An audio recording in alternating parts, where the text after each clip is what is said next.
12 મે 2024 રોજ બિનવારસી હાલતમાં એક બાળક મળી આવ્યું। હાલ આ બાળક શિશુગૃહ ખાતે તંદુરસ્ત હાલતમાં છે, પરંતુ સવારે થઈ રહ્યું છે કે આ બાળક કોનું છે અને કોણ તેને બિનવારસી હાલતમાં મૂકી ગયું।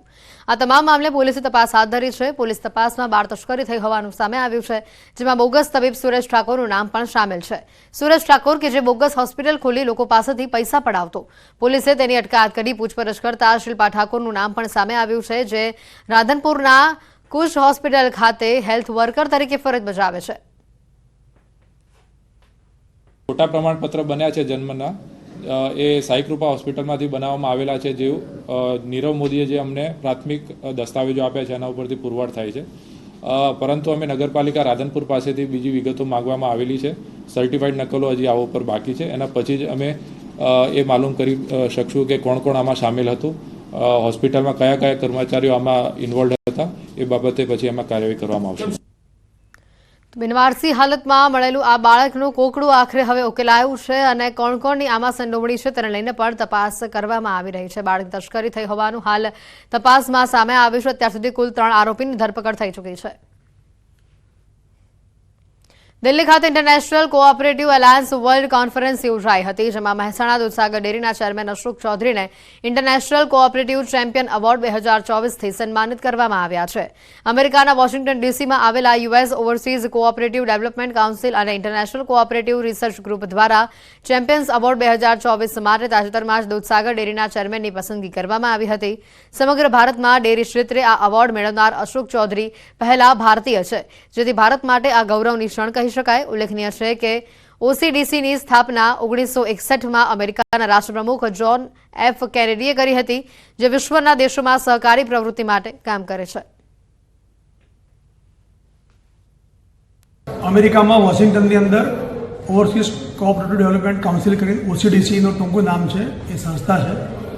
એ સમગ્ર વિશ્વની અંદર કોઓપરેટિવ ક્ષેત્રે અલગ અલગ કામ કરતા વ્યક્તિઓને, અલગ અલગ ફિલ્ડના વ્યક્તિઓને દર વખતે એક એવોર્ડ ચેમ્પિયન એવોર્ડ તરીકે આપે છે। આ વખતે ભારતની અંદર પ્રથમવાર આ એવોર્ડ દૂધસાગર ડેરીના ચેરમેન તરીકે મને એનાયત કરવામાં આવ્યો છે।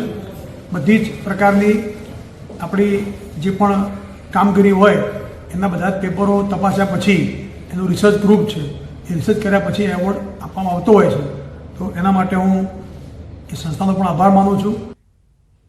કચ્છના રાપરમાં વિદ્યાર્થીઓને શિક્ષણ આપવાના બદલે શાળામાં સાફ સફાઈ કરાવવામાં આવી। રાપરની શાળામાં વિદ્યાર્થીઓને સફાઈ કરાવતો આ વિડીયો વાયરલ થયો છે। રાપરના ઉમિયા ગામની માધ્યમિક શાળામાં સફાઈ કામ કરતા વિદ્યાર્થીઓનો આ વિડીયો વાયરલ થયો છે।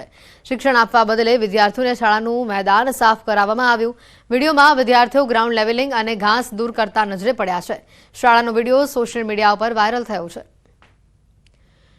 શાળામાં વિદ્યાર્થીઓ પાસે સાફ સફાઈ કરવામાં આવતી હોવાના દ્રશ્યો સામે આવ્યા। દ્રશ્યોને લઈને વાલીઓમાં પણ રોષ જોવા મળી રહ્યો છે। વિદ્યાર્થીઓને ભણવાના બદલે આ પ્રકારે શાળાનું મેદાન સાફ કરાવવામાં આવી રહ્યું છે। રાપરની માધ્યમિક શાળાના આ દ્રશ્યો છે, જેને લઈને હાલ તપાસ પણ શરૂ કરવામાં આવી છે। સમાચારોમાં હાલ રોકાઈશું એક બ્રેક માટે।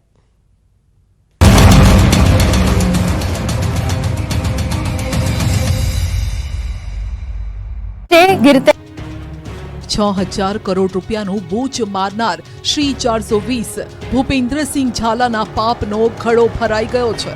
આ મહાકૌભાંડને લઈને તપાસનો ધમધમાટ શરૂ થઈ ગયો છે। તેમના ઠેકાણાઓ પર દરોડા પાડવામાં આવી રહ્યા છે। મહાઠગ ઝાલાનું લીંભોઈ પાસે 50 લાખની કિંમતનું અદ્યતન ફાર્મ હાઉસ છે। હજારો લોકો સાથે હજારો કરોડની છેતરપિંડી કરનારો મહાઠગ ભૂપેન્દ્ર હજુ પણ પોલીસ પકડથી દૂર છે, જેને પકડવા માટે પોલીસ ધમપછાડા કરી રહી છે। ભૂપેન્દ્રને શોધવા તપાસનો ધમધમાટ પણ શરૂ થયો છે। સીઆઈડી ક્રાઇમના કહેવા મુજબ ભૂપેન્દ્ર ઝાલાનું લાસ્ટ લોકેશન મધ્યપ્રદેશમાં મળ્યું, ત્યારબાદ ઝાલાનો મોબાઈલ બંધ આવે છે। ભૂપેન્દ્ર વિદેશ ન ભાગી જાય એટલે તેની સામે લુકઆઉટ નોટિસ પણ જાહેર કરાશે। બીજી તરફ પરિવારના નામે ખરીદેલી મિલકતો સીઝ કરવાની કાર્યવાહી પણ શરૂ કરી દેવાઈ છે। ભૂપેન્દ્ર ઝાલાની સંપત્તિ સીઝ કરાશે। બેંક ખાતાઓની પણ તપાસ ચાલી રહી છે। કૌભાંડ મામલે જીએસટીનો સંપર્ક કરાયો છે। આ મામલે કેન્દ્રીય એજન્સીઓને પણ જાણ કરાઈ છે। કોણે કોણે ગિફ્ટ આપતો હતો તે અંગે પણ તપાસ ચાલી રહી છે। પોલીસના કહેવા પ્રમાણે હજુ સુધી કોઈ ભોગ બનનાર સામે નથી આવ્યા। તો તો બીઝેડ ગ્રુપના એજન્ટનો ઠાઠ માઠવાળો વિડીયો વાયરલ થયો. જુઓ એજન્ટ મયુર દરજીના સીન સપાટા, લાખોના ડોલર ગણી રોફ જમાવતો. મયુર દરજી ફોર્ચ્યુનર જેવી લક્ઝુરિયસ કાર પર બીઝેડનું બોર્ડ લગાવીને ફરતો. રાજ્યમાં થોડા દિવસના સુરતનો હીરા ઉદ્યોગ સપડાયો છે આર્થિક મંદીની અંદર. હીરા ઉદ્યોગમાં આર્થિક મંદીના પગલે રત્ન કલાકારોની હાલત કફોડી બની છે. સુરત ડાયમંડ વર્કર યુનિયને શ્રમ અને રોજગાર સહિત ઉદ્યોગ મંત્રીને પત્ર પાઠવી આર્થિક સહાયની માંગ કરી છે. રત્ન કલાકાર કલ્યાણ બોર્ડની રચના કરવાની માંગ કરી છે. સુરત ડાયમંડ યુનિયને કહ્યું છે કે સમસ્યાનું નિરાકરણ નહીં આવે તો આગામી ચૂંટણીમાં મતદાનનો બહિષ્કાર કરાશે. ડાયમંડ સિટી તરીકે ઓળખાતા સુરતના ડાયમંડની ચમક ધીરે ધીરે ઘટી રહી છે. ડાયમંડ ઉદ્યોગમાં મંદી ચાલી રહી છે અને રત્ન કલાકારો આપઘાત તરફ વળી રહ્યા છે. ત્યારે ડાયમંડ જે કલાકારો છે તેમના હિતમાં વાત કરતા ભાવેશ ટાક દ્વારા મુખ્યમંત્રીને રજૂઆત કરવામાં આવી. આપણી સાથે ભાવેશ ટાક છે. ભાવેશભાઈ, એવું તો શું થયું કે મુખ્યમંત્રી સુધી જવું પડ્યું, રજૂઆત કરવી પડી? અસંખ્ય વાર અમે ગુજરાત સરકારને કલેક્ટર મારફતે આવેદન આપ્યા છે. આવેદન આપવા બાદ હમણાં 3 દિવસની અંદર એક દલાલ, એક રત્ન કલાકારની પત્ની અને એક રત્ન કલાકારે સુસાઇડ કર્યા છે. આ સુસાઇડના આંકડાઓ વધી રહ્યા છે, મોંઘવારી વધી રહી છે, સુસાઇડના આંકડાઓ વધી રહ્યા છે. તો એની સામે મંદીમાં સંપડાયેલ રત્ન કલાકારોના પગારો ઘટી રહ્યા છે, એના ભાવો ઘટી રહ્યા છે.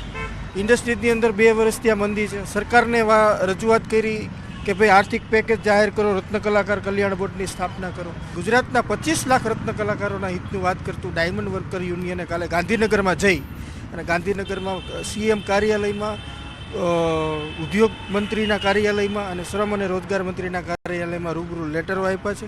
જોઈએ આવનારા દિવસોની અંદર પોઝિટિવ રીતે સરકાર આગળ આવે અને સરકાર આગળ આવી અને રત્ન કલાકારોના પરિવાર માટે અને રત્ન કલાકારો માટે રત્ન કલાકાર કલ્યાણ બોર્ડની સ્થાપના કરે અને આત્મહત્યા કરતા રત્ન કલાકારોના પરિવારને મદદ કરવામાં આવે અને આર્થિક પેકેજ જાહેર કરવામાં આવે. કેમેરામેન ભરત બ્રહ્મભટ્ટ સાથે કીર્તેશ પટેલ, ન્યૂઝ 18 ગુજરાતી, સુરત. 12 મે 2024ના રોજ બિનવારસી હાલતમાં એક બાળક મળી આવ્યું. હાલ આ બાળક શિશુગૃહ ખાતે તંદુરસ્ત હાલતમાં છે, પરંતુ સવાલ એ થઈ રહ્યું છે કે આ બાળક કોનું છે અને કોણ તેને બિનવારસી હાલતમાં મૂકી ગયું.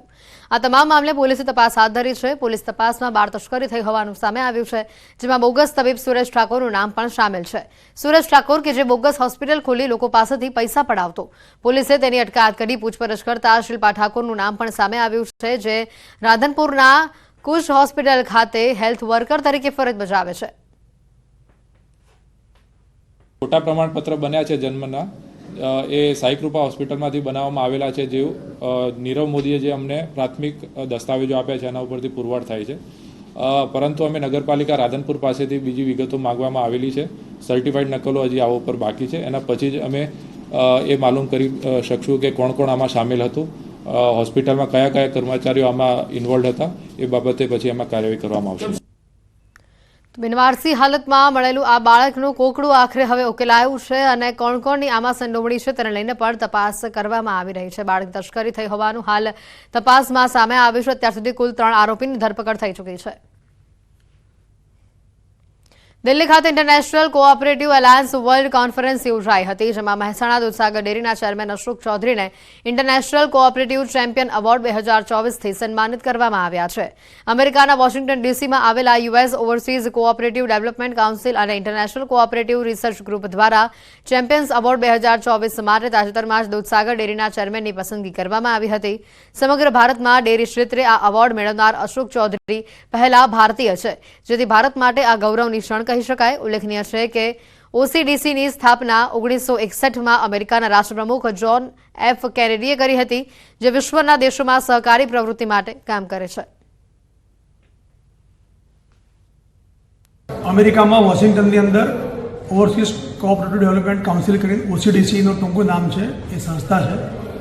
એ સમગ્ર વિશ્વની અંદર કોઓપરેટિવ ક્ષેત્રે અલગ અલગ કામ કરતા વ્યક્તિઓને, અલગ અલગ ફિલ્ડના વ્યક્તિઓને દર વખતે એક એવોર્ડ, ચેમ્પિયન એવોર્ડ તરીકે આપે છે. આ વખતે ભારતની અંદર પ્રથમવાર આ એવોર્ડ દૂધસાગર ડેરીના ચેરમેન તરીકે મને એનાયત કરવામાં આવ્યો છે. બધી જ પ્રકારની આપણી જે પણ કામગીરી હોય એના બધા જ પેપરો તપાસ્યા પછી એનું રિસર્ચ ગ્રુપ છે, એ રિસર્ચ કર્યા પછી એવોર્ડ આપવામાં આવતો હોય છે. તો એના માટે હું એ સંસ્થાનો પણ આભાર માનું છું. કચ્છના રાપરમાં વિદ્યાર્થીઓને શિક્ષણ આપવાના બદલે શાળામાં સાફ સફાઈ કરાવવામાં આવી. રાપરની શાળામાં વિદ્યાર્થીઓને સફાઈ કરાવતો આ વિડીયો વાયરલ થયો છે. રાપરના ઉમિયા ગામની માધ્યમિક શાળામાં સફાઈ કામ કરતા વિદ્યાર્થીઓનો આ વિડીયો વાયરલ થયો છે. શિક્ષણ આપવા બદલે વિદ્યાર્થીઓને શાળાનું મેદાન સાફ કરાવવામાં આવ્યું. વિડીયોમાં વિદ્યાર્થીઓ ગ્રાઉન્ડ લેવલિંગ અને ઘાસ દૂર કરતા નજરે પડ્યા છે. શાળાનો વિડીયો સોશિયલ મીડિયા પર વાયરલ થયો છે. શાળામાં વિદ્યાર્થીઓ પાસે સાફ સફાઈ કરાવવામાં આવતી હોવાના દ્રશ્યો સામે આવ્યા. દ્રશ્યોને લઈને વાલીઓમાં પણ રોષ જોવા મળી રહ્યો છે. વિદ્યાર્થીઓને ભણવાના બદલે આ પ્રકારે શાળાનું મેદાન સાફ કરાવવામાં આવી રહ્યું છે. રાપરની માધ્યમિક શાળાના આ દ્રશ્યો છે, જેને લઈને હાલ તપાસ પણ શરૂ કરવામાં આવી છે. સમાચારોમાં હાલ રોકાઈશું એક બ્રેક માટે.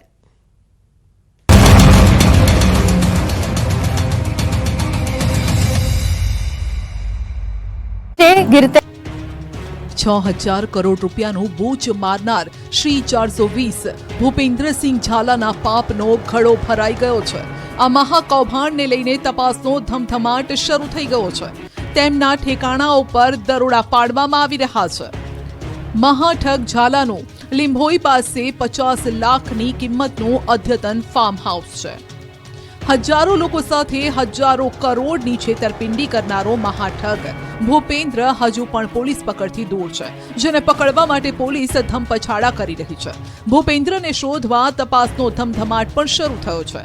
સીઆઈડી ક્રાઇમના કહેવા મુજબ ભૂપેન્દ્ર ઝાલાનું લાસ્ટ લોકેશન મધ્યપ્રદેશમાં મળ્યું. ત્યારબાદ ઝાલાનો મોબાઈલ બંધ આવે છે.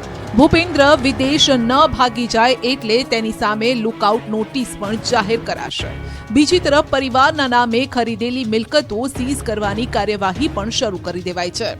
ભૂપેન્દ્ર ઝાલાની સંપત્તિ સીઝ કરાશે. બેંક ખાતાઓની પણ તપાસ ચાલી રહી છે. કૌભાંડ મામલે જીએસટીનો સંપર્ક કરાયો છે. આ મામલે કેન્દ્રીય એજન્સીઓને પણ જાણ કરાઈ છે. કોણે ગિફ્ટ આપતો હતો તે અંગે પણ તપાસ ચાલી રહી છે. પોલીસના કહેવા પ્રમાણે હજુ સુધી કોઈ ભોગ બનનાર સામે નથી આવ્યા. તો બીઝેડ ગ્રુપના એજન્ટનો ઠાઠ માઠ વાળો વિડીયો વાયરલ થયો. જુઓ એજન્ટ મયુર દરજીના સીન સપાટા.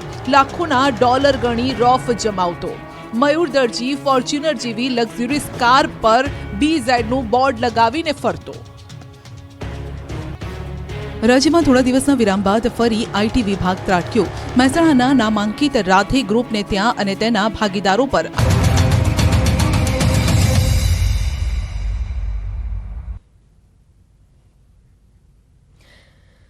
દેશની અને રાજ્યની સરકારે સતત જગતના તાતની ચિંતા કરી કલ્યાણકારી યોજનાઓની ભેટ આપી છે. રાજ્યની મુખ્યમંત્રી ભૂપેન્દ્ર પટેલના નેતૃત્વવાળી આ સરકાર પણ કેન્દ્ર સરકારની યોજનાઓના લાભ ખેડૂતો સુધી પહોંચાડવા માટે પ્રયત્નશીલ રહી છે.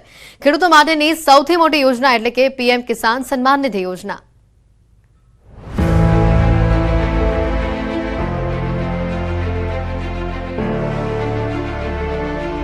એક સમયે ભારતની શ્વેત ક્રાંતિનું કેન્દ્ર રહેલું ગુજરાત પણ હવે ટકાઉ અને આધુનિક ખેતી તરફ આગળ વધી રહ્યું છે. અહીં વધુ સારા પાક ઉગાડવા, આધુનિક સિંચાઈ તકનીકો અને નવી કૃષિ તકનીકો અપનાવીને ખેડૂતોને સશક્ત બનાવવા પર ભાર મૂકવામાં આવી રહ્યો છે. પ્રધાનમંત્રી નરેન્દ્ર મોદી અને મુખ્યમંત્રી ભૂપેન્દ્ર પટેલની સોઇલ હેલ્થ કાર્ડ અને જ્યોતિગ્રામ જેવી યોજનાઓએ ખેતીને વધુ મજબૂત બનાવી છે અને સિંચાઈના માધ્યમોનો વિસ્તાર કર્યો છે. દેશના અન્નદાતાને ઉગારવા વિવિધ કલ્યાણકારી યોજનાઓને અમલમાં લાવવામાં આવી છે. ખેડૂતો માટેની સૌથી મોટી યોજના એટલે કે પીએમ